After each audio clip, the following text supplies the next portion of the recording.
I would like to say good afternoon to everyone. My name is Dr. Glenda Nixon, and I serve as superintendent for the amazing Newton Municipal School District. We want to thank you for coming out tonight as we open this meeting up to the public to share with you the Newton Municipal School District's plan for a bond issue of 2023. As Mr. Mayo has stated, throughout the presentation, if you have a question or if you have a comment, there's a sign-in sheet at the end of the table. It's been circulated where you can ask your questions in that order.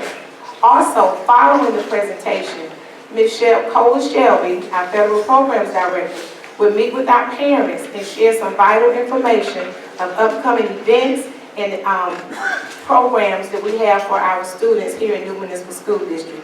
Again, I want to thank you for coming. Oh, one other announcement. Before you leave on tonight, we invite each of you, if you would like to tour the campus of the elementary school, Ms. McCune and her staff will be more than happy to show you around through some classrooms and let you tour the school in its current condition.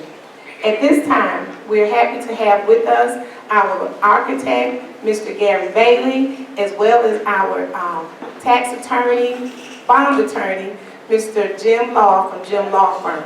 At this time, I want, if you would, help me welcome Mr. Gary Bailey as he comes forward to present our bond issue presentation. Can y'all hear me without this? No. Okay, whatever. Folks, I'm a lowly architect, and all I do is design schools in Mississippi. It's my 44th year doing what I do because I love what I do. Your kids are important, your community is important, your teachers are important. Public schools make communities better. That's just been my experience because I've done a lot of them. I've worked in over 2/3 of the school districts in the state and done well over 70 bond issues, many of them with Jim Young. We've been down a lot of roads together. What I want to show you tonight is what's being proposed by the district in this bond issue and why it's being proposed. Obviously, we don't just pick things out of the air to do to your buildings. We try to respond to what the needs are. One of the things I want to tell you is that we did a thorough investigation.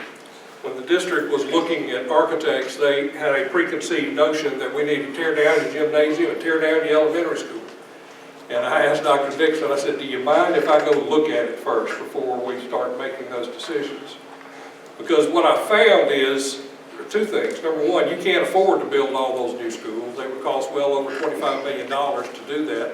And you can't raise that much money. There's no way on earth you can do it legally.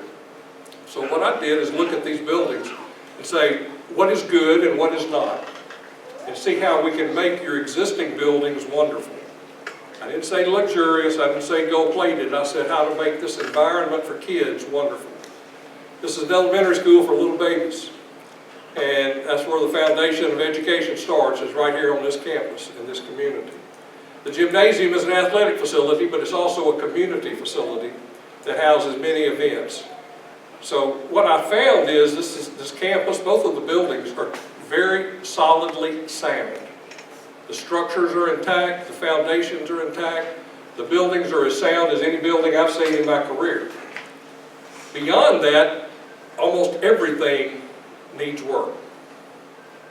And to be totally honest, the district has worked hard putting band-aids on problems for years, using district operating funds to keep these buildings put together.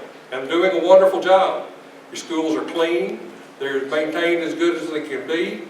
When the mechanical unit fails, they replace the mechanical unit.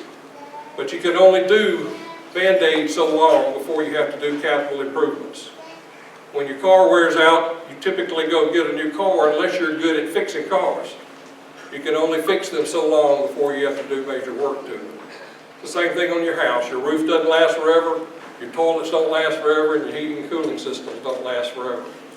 Well, on that plaque out there, this building was built in 1962. It's just barely a little bit older than I am, and I'm wearing out. This building is worn out. The gymnasium is worn out. The good news is it can be fixed. We do it every day.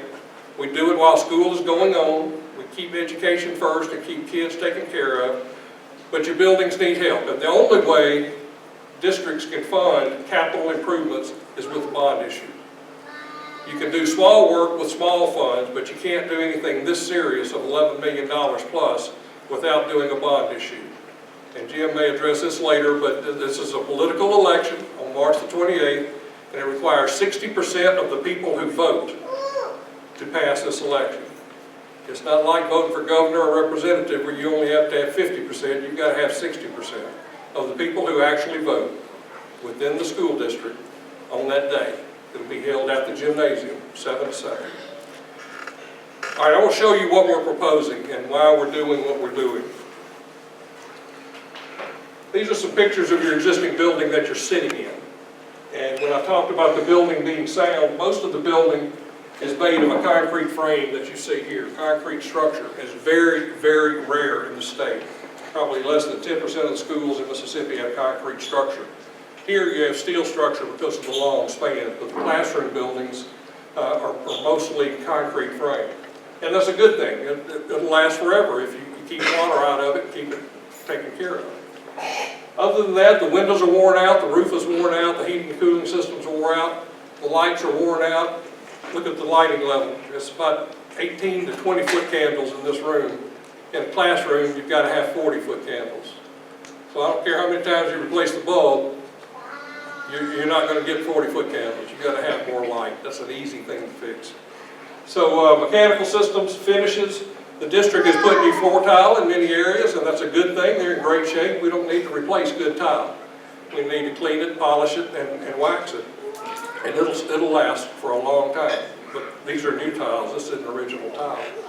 But everything else is going to need substantial work done to it. The windows are aluminum. They're not steel. They're not going to rust out, but the glass is worn out. It gets hazy over the years. And most of the glass needs to be replaced. The putty in the glass is probably asbestos. We haven't tested it yet, but 60 years old, that's typically what we're going to find. So we would replace all of the glass, keep the frames. They're in good shape.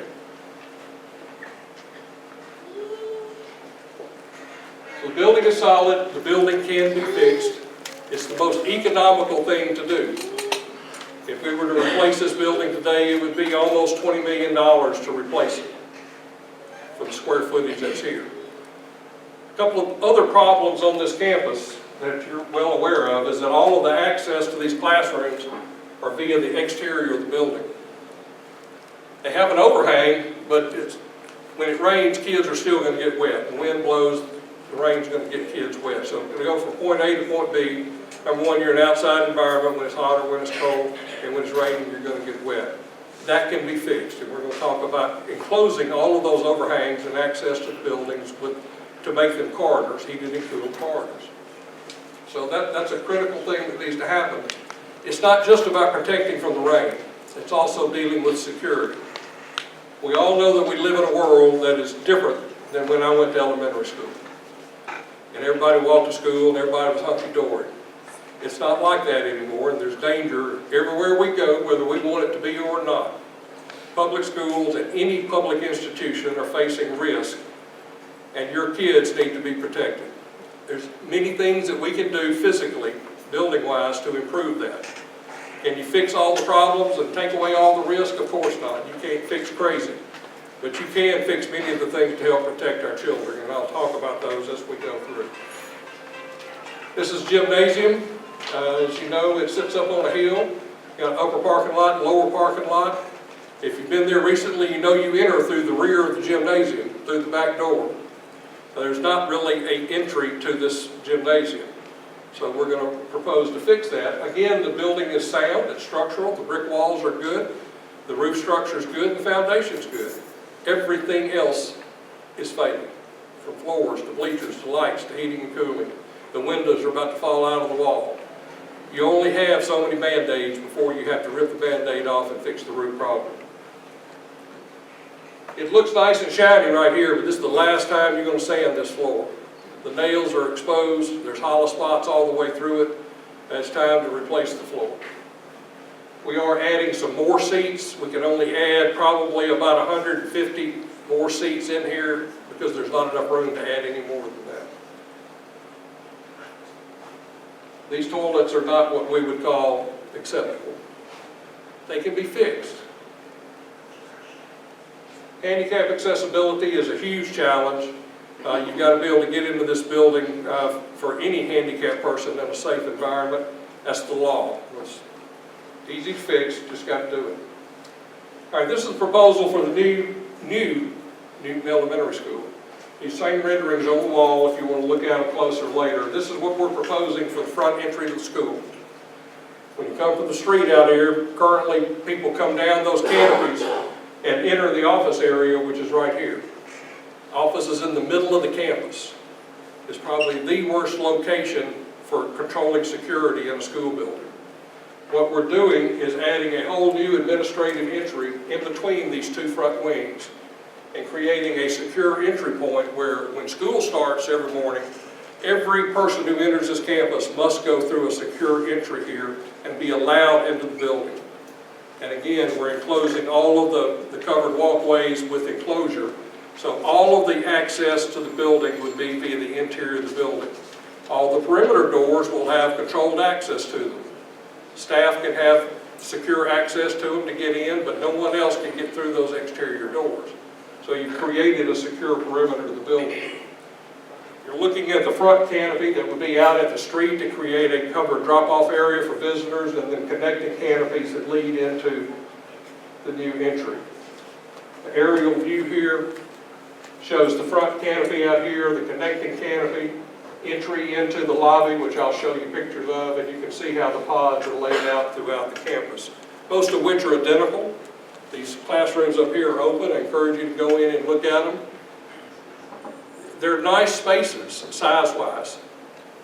They have a nice floor on them, and they got nice teachers. That's all that's nice. Okay? Everything else needs improvement. If my baby was still 5 years old, I would want a better environment for my kids. Again, just different views of that front entry. Part of that entry is not just security and safety, it's also image. And one of the things we found by doing our research after we've done new schools or done major additions is that image does matter, and the environment in which a kid goes to school matters. It matters to teachers, it matters to recruitment of teachers, that anyone who works here wants to work in a positive environment that is creative and creates a positive atmosphere for learning. And right now, that's a tough challenge. The floor plan here, you can see the drop-off out at the edge, the covered access into the front entry. This is a secure vestibule, and when school starts, any visitor must go through this door, and they cannot go throughout the building unless they're allowed in by an administrator in this office. So they have remote access buttons to either allow them into the reception or into the lobby. So no one gets in unless you know who they are. Can someone still slip in? Sure. But you got to have every layer of protection you can, and all the security consultants, the main thing they want you to do is to slow down an intruder until help can come. You can't keep everybody out of the building, but you can slow them down and help discourage people from doing stupid things. All of the yellow are the corridors that leads to all of the classroom buildings. They are heated and cooled, so they're not just water protected. One of the other things we're doing is here in this cafeteria, we're going to take the existing admin area and open up these walls to create more seating.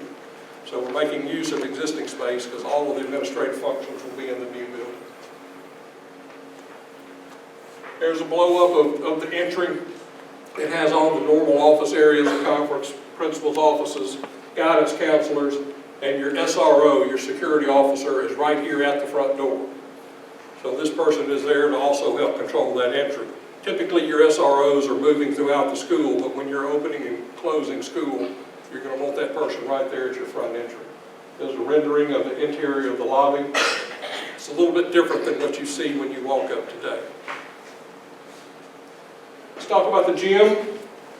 The red brick is what's existing. Everything else here is new. So from the street, we would be creating this new public entry with a stair that leads to the main level. So if you choose to park down here, you can walk up the stairs and get to the new lobby. If you're handicapped, you park on the upper level with proper designation of where spaces would be, and you can walk around the side into the lobby. So everyone comes through that lobby area buys the tickets allowed into the building. There's new concessions, new toilets, public toilets, and major renovations, which I'll talk about. Interior of the space, I talked about adding some of the bleachers at the end. All the windows will be totally replaced here. They're about to fall out of the wall, literally. One comment I've got to make is that we have to deal with the Department of Archives and History on any school building near 50 years old, and all of yours are 50 or over. So we have to coordinate all of the work that we do with them, and they're very conscientious about wanting to preserve buildings, and we'll have to go through that review process, basically just information.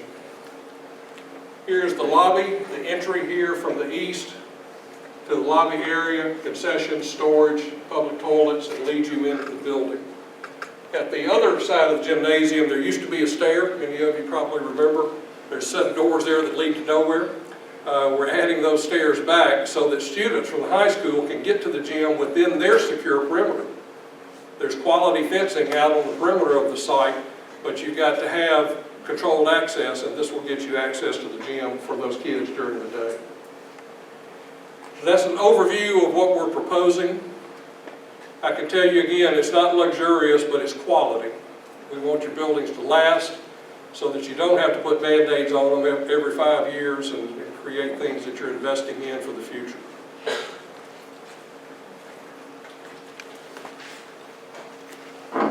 Thank you, Mr. Bailey. When each of you came in, you received a flyer.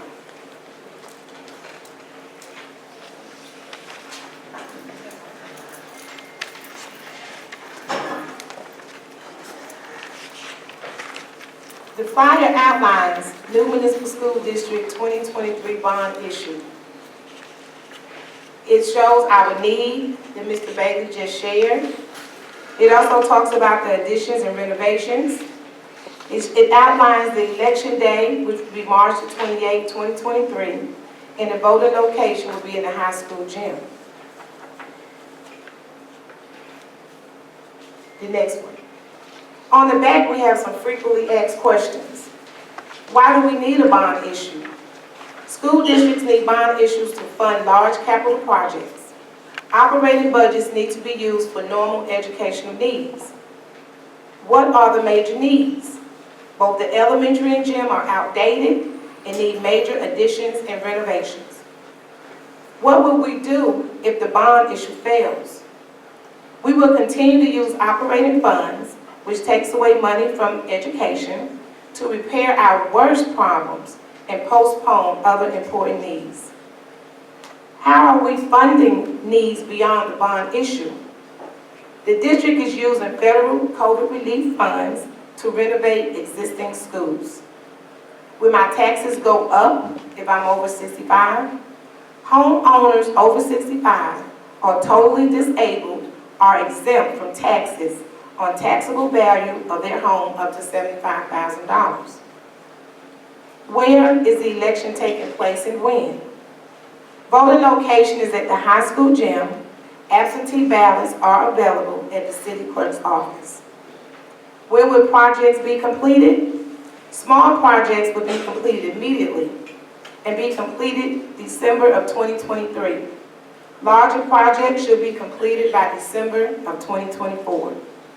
Our brochure shows you a picture of our proposed new elementary school with additions and renovations, as well as our high school gym addition and renovation. The bond cost. The amount of the bond issue is $11 million.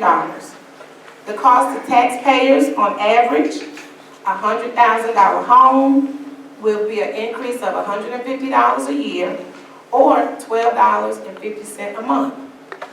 I've shared on many occasions that $12.50, when I go to McDonald's and order the number 7, the fish sandwich, and I supersize it, along with the ice cream and the apple pie, that's $12.50. So if I just eliminated that one meal once a month, that would be that cost. $20,000 a vehicle valued at $20,000, your tag will increase about $90 a year or $7.50 a month. The tax increase of approximately 15 mills is what this bond issue is asking for. The law requires 60% of those voting to pass the bond issue, and then we also shared with you some recent bond issue pass rates from other school districts. If you did not receive one of these, if you would raise your hand, we will make sure that you have one. Okay. One of the questions that's asked, how are we funding these beyond the bond issue? We've had questions asked about how is the district spending their COVID money or their federal funds, the ESSER funds. And so we want to share with you. These funds are to assist schools with purchasing of technology, distant learning needs, health and safety resources, learning loss, and many other things. This is how Newton Municipal School District spent the money and is currently implementing these funds. For ESSER 1, our school district received $428,862. Those funds were used to purchase Chromebooks. As you know, when COVID hit, they issued federal funds, and every student and every staff in the district received COVID Chromebook or laptop.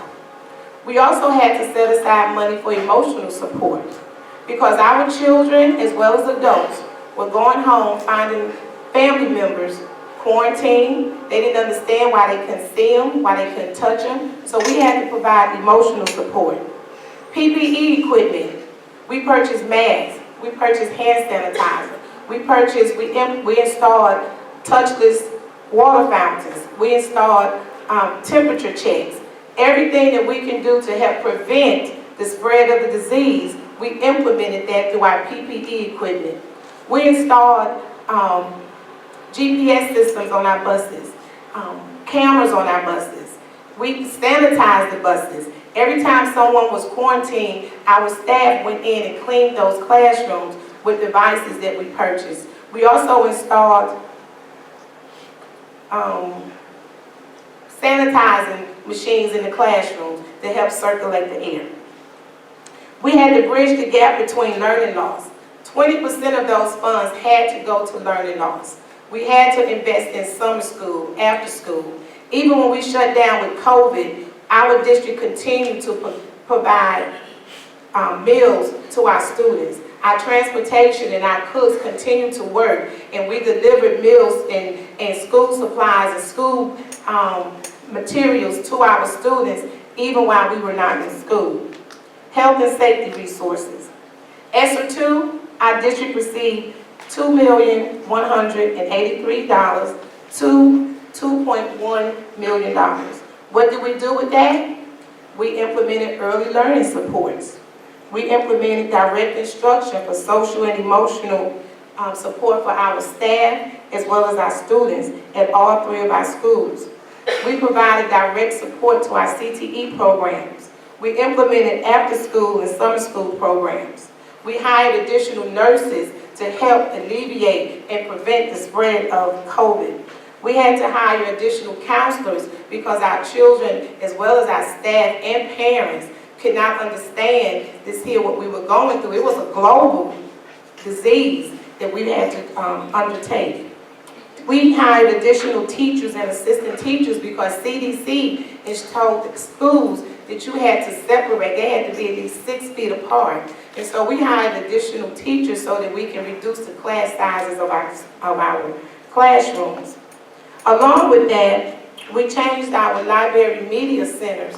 It was no longer go in and check out or check a book and check it back in because we weren't touching books because of COVID. So we had to go digital with some of our resources because, you know, they were telling us, even if you made grocery, don't leave the bag outside for a little while. So we had to go in and just revamp how we even issue books. We went digital with a lot of our reading materials.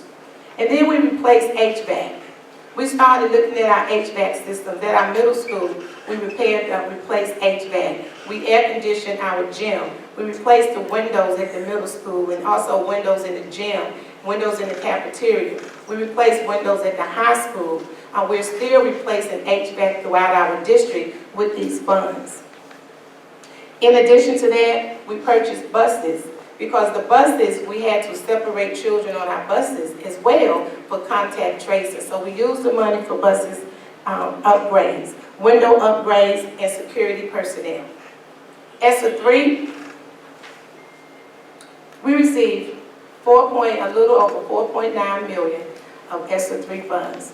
Again, those funds had to be earmarked for certain areas. We could not use ESSER funds to fix roofs. We could not use ESSER funds for many of the things that we're proposing. Money still had to be earmarked for learning. Money still had to be earmarked for teachers. Money still had to be earmarked for after-school and summer programs, parent and community engagement. But we continue with replacing our HVAC, our windows, and our buildings. Our CTE windows and HVAC and bathrooms are going to be upgraded. So that that's what those funds are used for. In addition to our ESSER funds, what do you have next?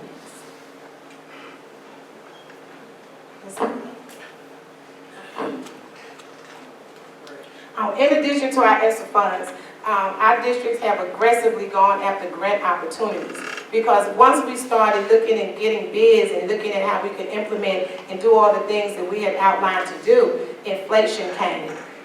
Many of the products we couldn't get. We had bids that we had allocated $90,000 in order to replace the HVAC. The bids would come back at almost triple that. And so we had to reassess what we were doing. So we aggressively went after grant opportunities.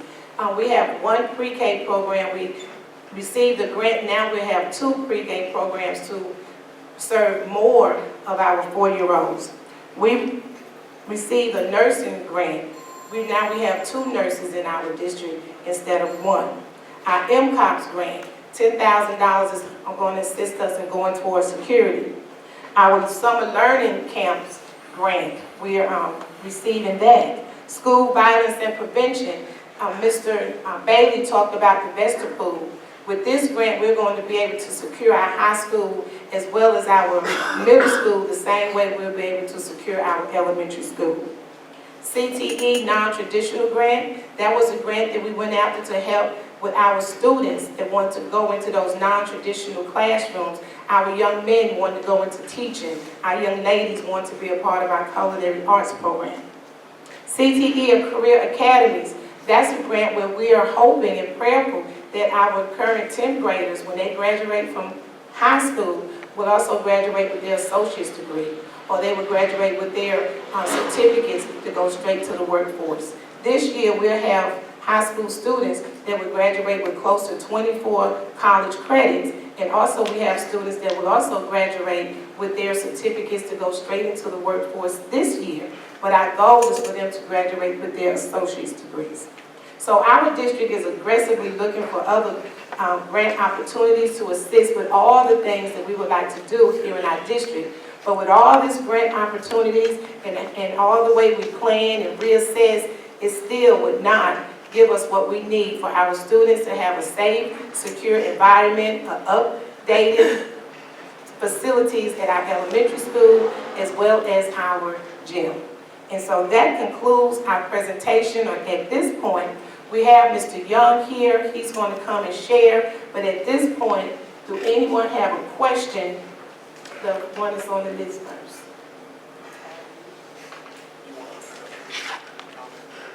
You want to comment?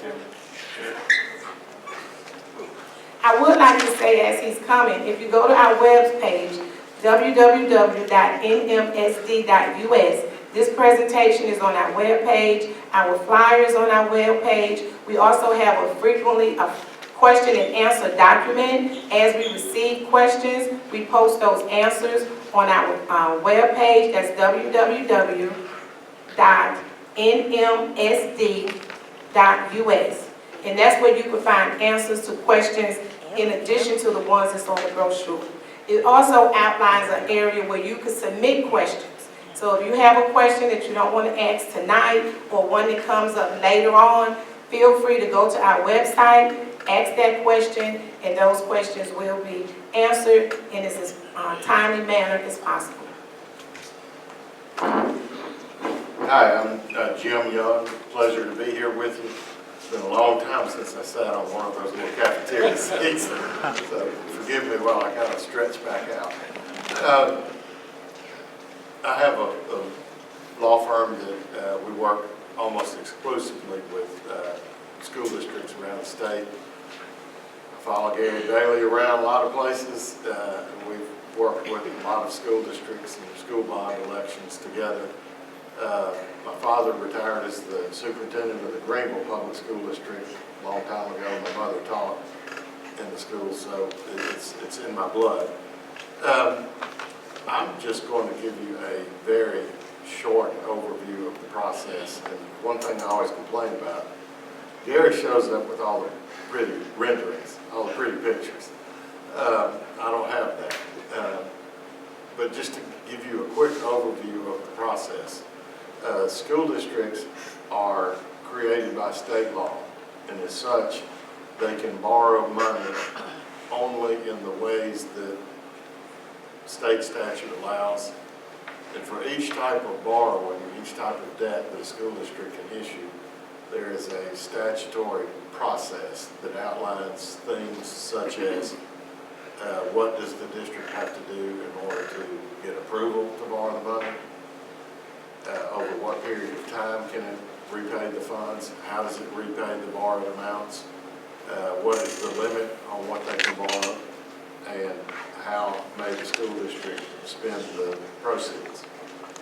And there are three particular primary ways that schools can borrow funds for capital improvements. That's a bond issue, a note issue, or a lease. And as Gary mentioned earlier, in order to do a project of this size, the school district really has to do a bond issue. That's the only way to raise, I like the way Gary said, legally raise the funds. And so that's the process on which we're embarked. Under the state statute, school districts are generally capped at borrowing no more than 15% of the assessed value. They have to have a bond election. Counties and cities don't have to have bond elections unless petitions are filed calling for an election. Schools are required by statute to have a bond election in order to issue bonds. As Gary mentioned, politicians, if they get a 50% approving vote, they're crowing about the landslide. School districts have to get a 60% approval of those voting in the election in order to proceed with the issue. I mentioned that the statutes govern or limit the things on which school districts may spend the bond proceeds. And I think it's noteworthy that by statute, the district may spend the bond proceeds only on building, repairing, renovating, equipping school buildings and related facilities. They may not use the bond proceeds for operating funds. That's just a big no-no. And there are criminal penalties in the statutes for misusing bond proceeds. The other limitation is that the district may use the bond proceeds only for purposes found within the bond value. So about 6 weeks ago, I guess it was, the school district adopted the resolutions required by state law in order to, number one, state its intention to borrow the funds, and number two, the second resolution called the bond election for March 28th. It has the form of the ballot, which I expect y'all have seen. The district is running the notice of the election in the newspaper now, and the election has been called for the gym at the high school. Again, on March 28th, polls are open from 7 in the morning to 7 in the afternoon. When the bond issue passes, then we would work with the district, and I failed to mention, the district also has a financial advisor who's out of town today and can't be here. But our firm will work with the district and the district's board attorney and the district's financial advisor to finalize the terms of the bonds, the dates when the bonds would be issued, and then we would proceed with the process of selling the bonds. And then the proceeds, as I mentioned, have to be spent only on capital expenditures. And I think the district has done a good job of outlining what those expenditures will be, the purposes for which the proceeds will be spent. That's really it. I'm a lawyer. I can go all night. But, no. So, Dr. Nixon?